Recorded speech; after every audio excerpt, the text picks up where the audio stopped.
everybody.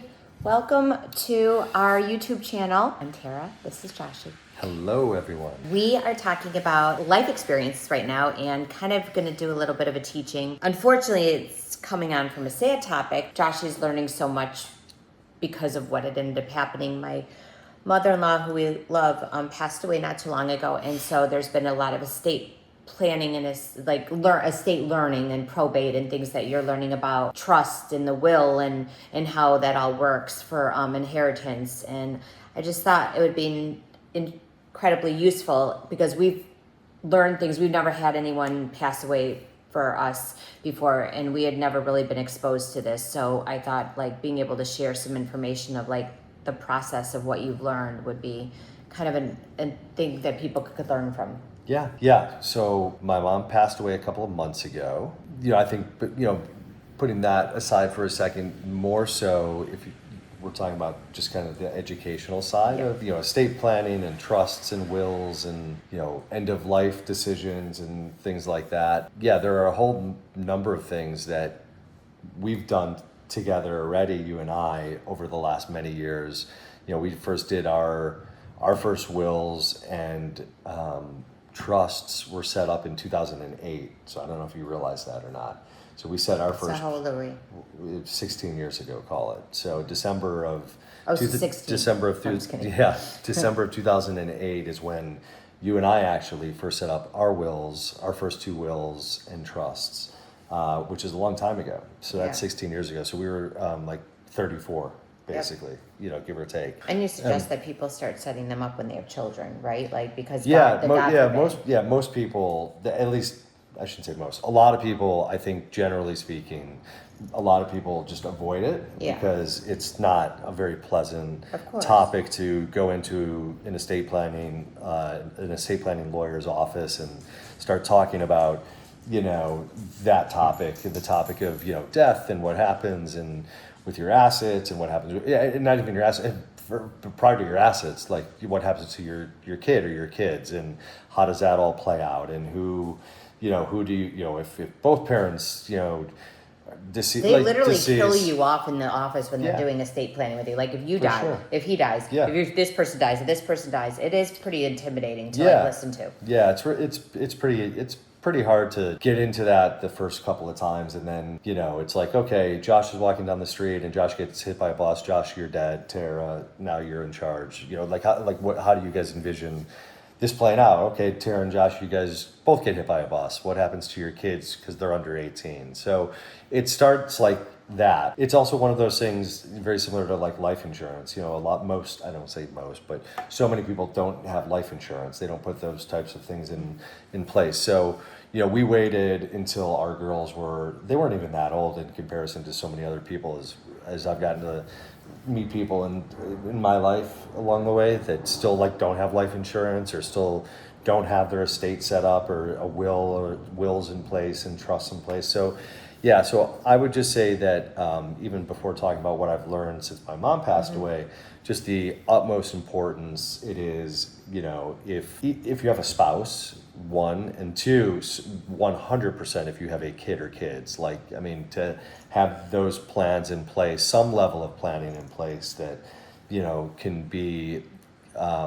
can be there in the event of catastrophe or implemented for the God forbid. Yeah, exactly. Yeah. So, and it's not a topic that anyone likes to talk about or to deal with, but it's so important. And a lot of people, including me, I thought, and people think, okay, you get your will set up, you get, if you want to go down the trust route, if you get further educated on different things that are available to you for estate planning purposes, you get your will set up. Most people think that okay, we have a will, okay, and now we're good to go.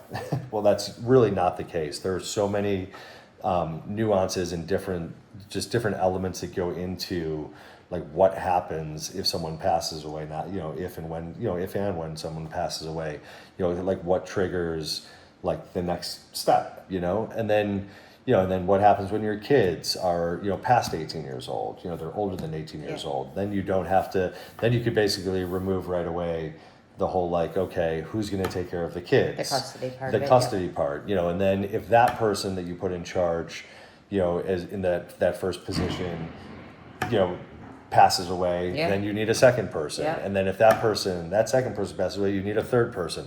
So it's like you go down this rabbit hole of setting all this stuff up. But then, yeah, so I mean, I think from just where I sit, it's... And you need like a raw copy of that will, right? Like at all times. There's a few things there's a few things. You need an estate planning lawyer that you trust, that is good at what they do, he or she, very good at what they do. And then, at least from my perspective, it's extraordinarily important to set up a will for both spouses. It's extraordinarily important, if you so choose, at least for us, it's very important to have trusts in place for both of us. It is likely going to end up, we're going to be redoing things this year, and refreshing kind of what we've already put in place. A lot because of what you were learning. Yeah, a lot because of what I'm learning and have learned since my mom passed away. So so you go through this process. It's a real learning process, and there are certain things. I mean, I guess to just talk about like what I've learned since my mom passed away, I would say that as my brothers and I started going through everything, my parents did a decent job of putting their stuff in order, but it's probably, as we got into this, I would say it was probably like 70 or 80%, kind of like situated, but it's like that 20 or 30% that wasn't fully situated and put in place. That's like the most challenging, of course, if that makes sense. And it wasn't, I don't put blame on anybody. It's more so just like most people just don't know, They don't educate you in this. Well, they do if you ask questions. How do you know what to ask the right questions to Right. be? I feel like there should be a course. It's something like my mom has a couple of bank accounts at a certain bank, and there's a little bit of money in there. She has two accounts there, and so she passed away, and you and I actually went in together to the bank branch that she used to bank at near her place in Chicago. And I had health power of attorney over her while she was alive. And then financial power of attorney, my brothers and I were all on that jointly. We were all on that together. But and she had a safety security box. What do they call that? Safety deposit box. Thank you. I can never figure that out. She has a safety deposit box at this bank as well as a couple of accounts sitting there.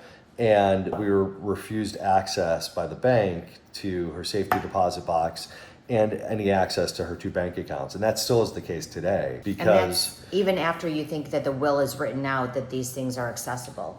Yeah. They're not. They're not. And so we needed to be... Someone needed to be listed as a beneficiary on both of these accounts. And because none of us were listed as a beneficiary, due to banking regulations, you can't touch it until you go to now probate. So they get frozen? They're frozen. Uh-huh. They just sit there. Yeah, they do, right, They exactly. just sit there. Like no one touches them. They just sit there. And so you now have to go through a probate process. And the one thing that I've learned, the biggest thing I've learned is that to avoid probate, you have to have all your I's dotted, all your T's crossed, and that's something that I didn't realize. Like for us, for our stuff. Having, you and or the girls as beneficiaries on like everything that I have. Well, everything we have should be vice versa. It should be the same. Vice versa. Yeah. Not just me. Like vice versa. You have to be my beneficiary first and foremost, and then beyond you, put the girls on, and then vice versa with you. I'm going to be your beneficiary, and behind me will be the girls. Yeah. And so, because those are like the little nuances that people don't realize. But all of a sudden, if you aren't listed as a beneficiary on a bank account, on a simple checking account or a simple money market account or a safety deposit box. Safety deposit Which box. could have little money in it too. Yeah. Like you just You can't can have money in there. You can have jewelry in there. You Right, can have exactly. You can have important documents in there. Absolutely. That's why people have those. And so whatever it might be, and you're now just frozen in time until you go through probate. And probate is a whole process, and it's, you go back to your estate planning lawyer or your probate attorney, and you have to get a bunch of documents done, and and it's really more administrative stuff in nature. It's not like hard work. It's time consuming. It costs some money, and frankly, I think that you've seen it firsthand. I mean, now we're on cruise control a little bit, but that first 30 day period after my mom passed away, you're trying to process something that is just terrible to go through and process. And then on top of that, you are trying to figure out how to move the ball forward and close things down, or just get access to things so you can try and close things down and wind things down. It's just like, how do you process losing someone like that? And then at the same time, you're having to deal with all these things. And so, yeah, there's a lot of like little just nuances. And then the IRA though, like you learned something different about the IRA, because that didn't have to go to probate. Yeah. Are there rules for that, or is that just how she did it? No, there are rules for that. I'm trying to play it back. I'm staring out the window because I'm trying to just play back in my mind what we did. No, that was, I forget why it worked out that way, but I think it was because it was a retirement account maybe, and she had an IRA that then went down to my brothers and myself. And that became, for each one of the three of us, something called an inheritance IRA or an inherited IRA. And so there are rules within an inherited IRA that we had to get educated on pretty quickly. Is it taxable? Is it not taxable? There are certain things that you have to do on an annual basis in terms of taking a certain distribution out by law. And an inherited IRA is only good for 10 years. So you have to be done with the inherited IRA after a 10-year period of time. It can't sit there for longer than 10 years. Where does the money go then after you have to cash it out. So you get taxed on everything you get cashed out on? Honestly, I don't even know the answer to that question. I just know there's a 10-year window at this point. 10 year from the time that the person passed away, or 10 year that your mom had it? I don't. No. 10 years from either the date someone passes away or the date the inherited IRA was set up. Yeah, I don't know the answer to it. It's one of those two. I don't know the answer to that though. Oh, and then if you have a trust, you want to, if you have assets, which a lot of people have assets, whether they're, cash or stocks and bonds or mutual funds or whatever they might be, securities homes, like that. Cars. Yeah, homes, cars, whatever it might be, investments, if you have investments that are investments in different things.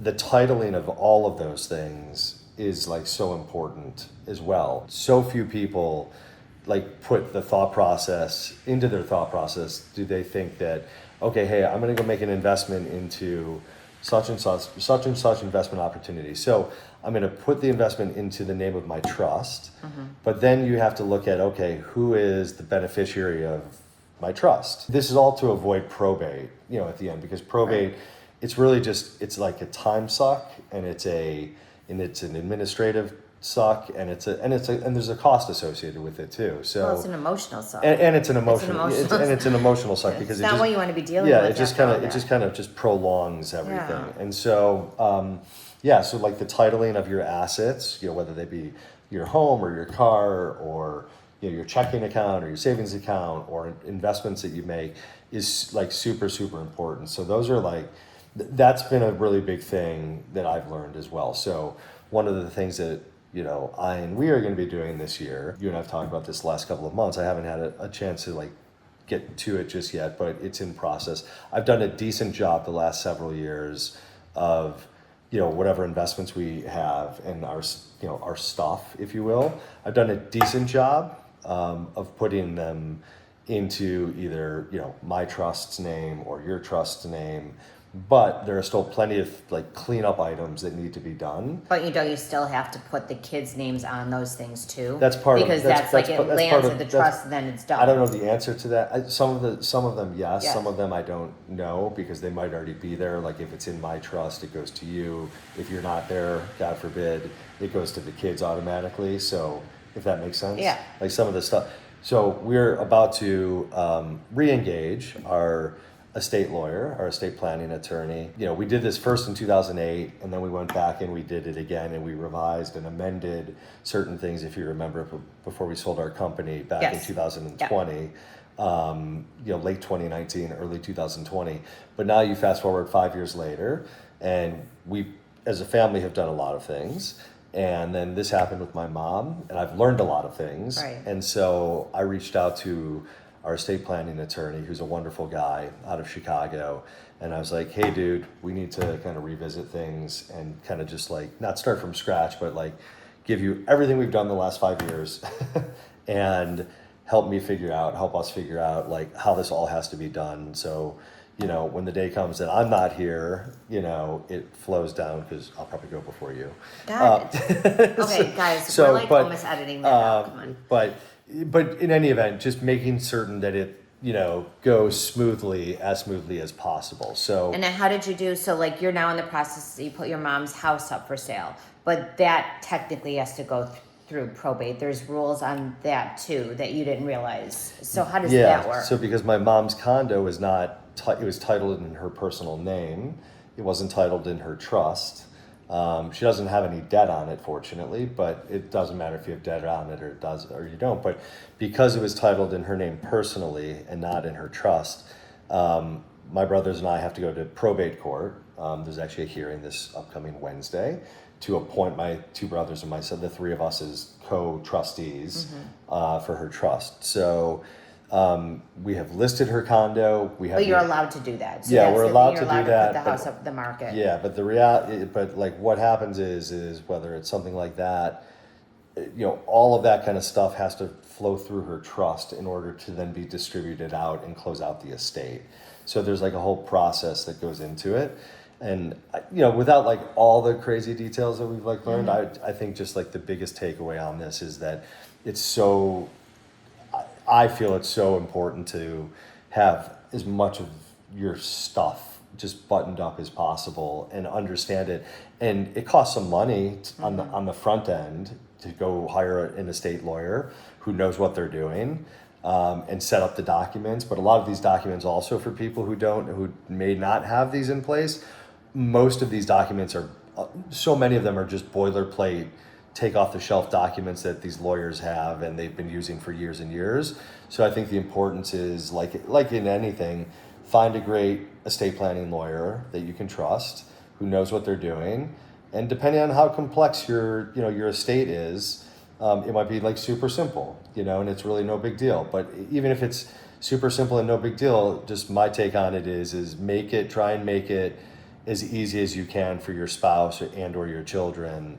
You're doing it for the other people. You're not doing you're not doing it for yourself. you're not doing it for yourself. Yeah. You're doing it for your partner and or your children or whomever or whomever is going to be the beneficiaries of what you're leaving behind. So that's who you're exactly right. That's who you're doing it for. So it costs some money up front. It costs some, it takes time up front, and it's not a very pleasant conversation. But if you get past like the unpleasantness of it, I think it's really, you just kind of like put up a wall.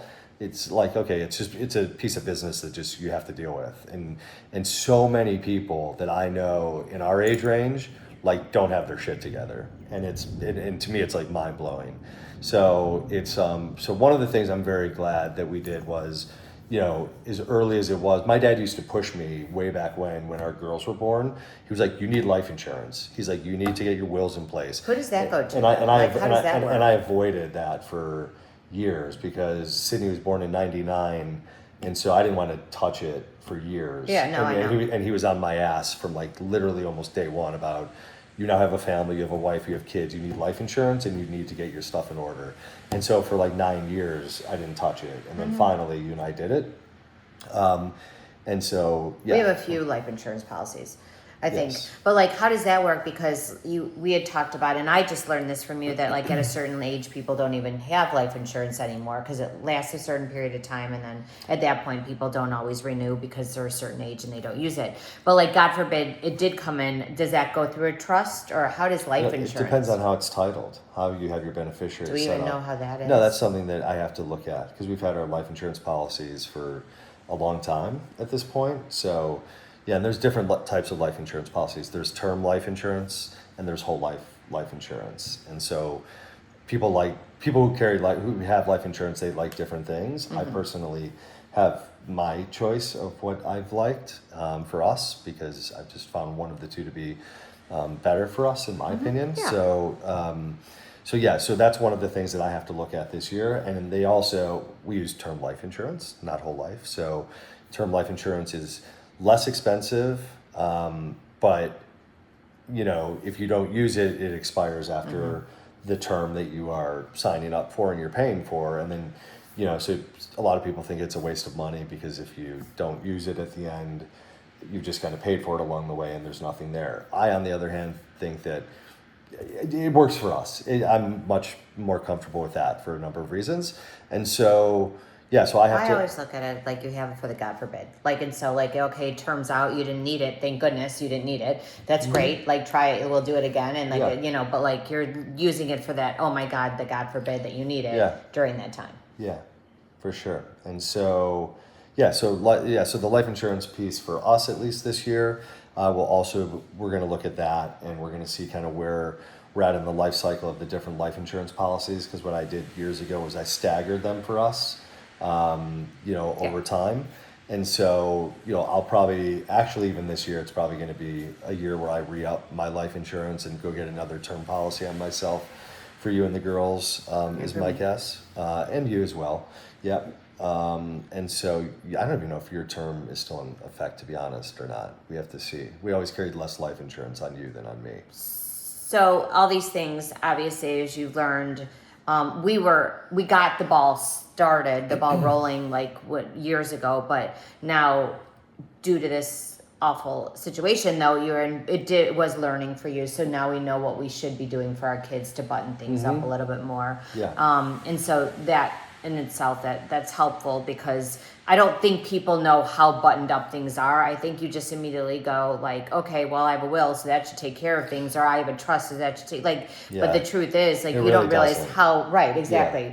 It really that's a starting point. It's a starting point. But everything else needs to be buttoned up. And there's some things that you can get away with getting out without having it attached to that. But there's a lot of things that you need really buttoned up. Without question. Yeah, no, there's starting points. Yeah. A will is just a starting point, is all it is. And a trust is a little bit further of that starting point, but then there's a lot of stuff, like you said. But then there's also powers of attorney. There's, called POAs. And then there is, do you have a health do you have the health power of attorney? Yeah. Do you give your your spouse or your kids, power of attorney over your health decisions if you become incapacitated and making those tough decisions? Do you make financial power of attorney? Do you make someone financial power of attorney? So if you're in a situation like that, you give someone the authority to, make financial decisions on your behalf. Do you have end of life directives? My brother and I had, one of my brothers and I had, or I actually had to sign it.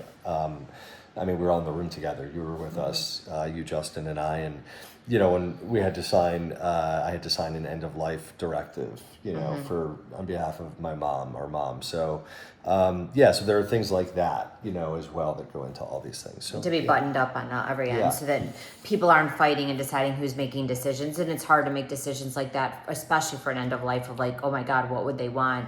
But the reason why you choose the people that you choose is because you hope that they're going to live and do what you would hope that they would do in honor of you.